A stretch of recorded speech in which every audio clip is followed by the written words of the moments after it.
14W Tropical Storm named Muifa by the JMA. Here's the latest from Force 13.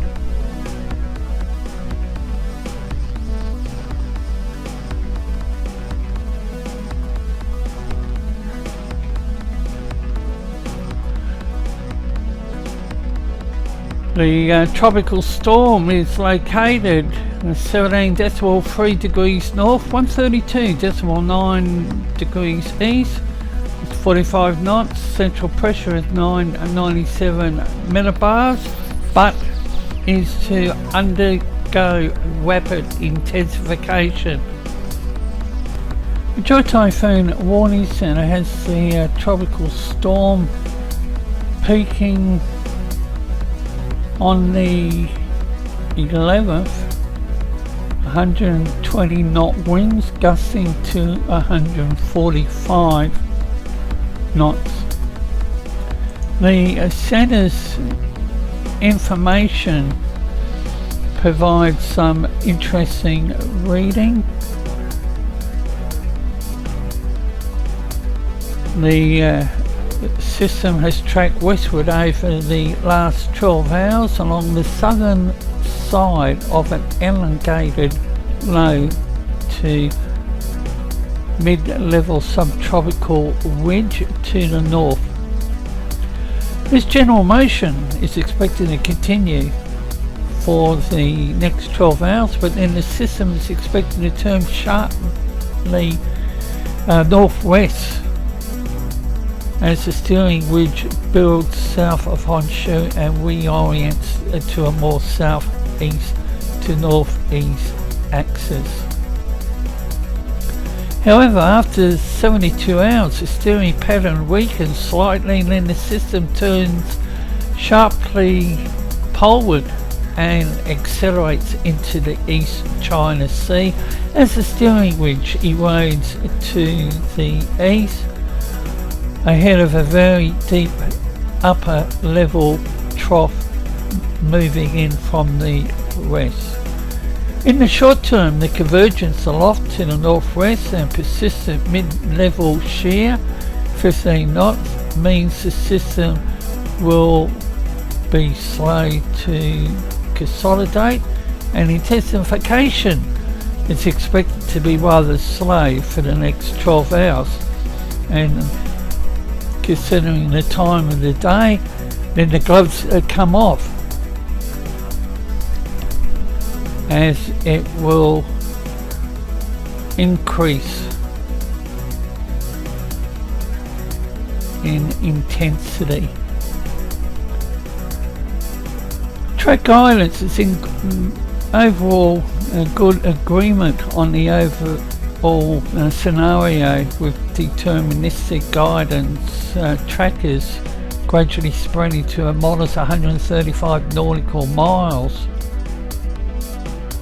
BT within the next 72 hours. Ensemble guidance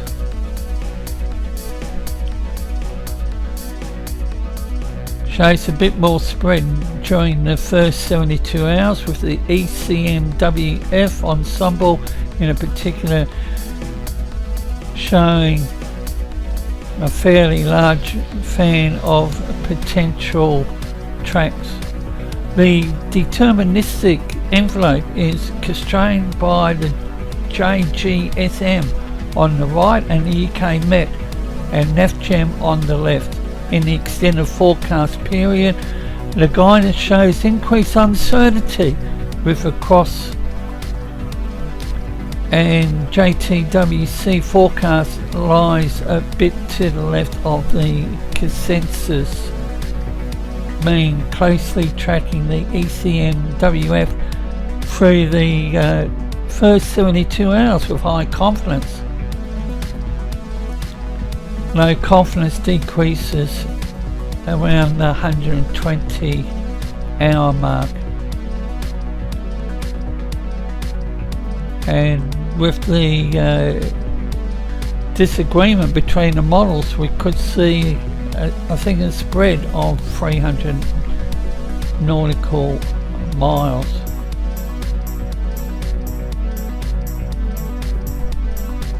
The information contained in the current advisory by the Joint Typhoon Warning Center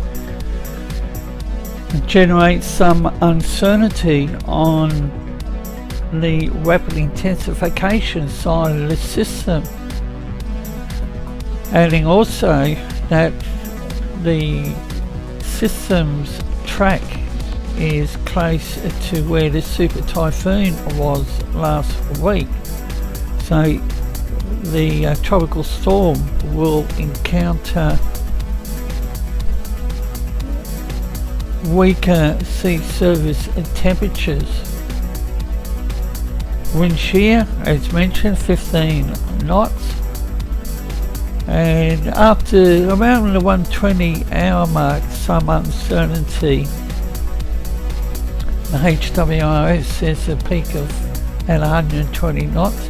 Multiple rapid intensification aids are being triggered, providing increased confidence in the forecast onset of rapid intensification. The Joint Typhoon Warning Center's forecast calls for a slightly slower rate of intensification over the next 12 hours, as the system needs some time to consolidate.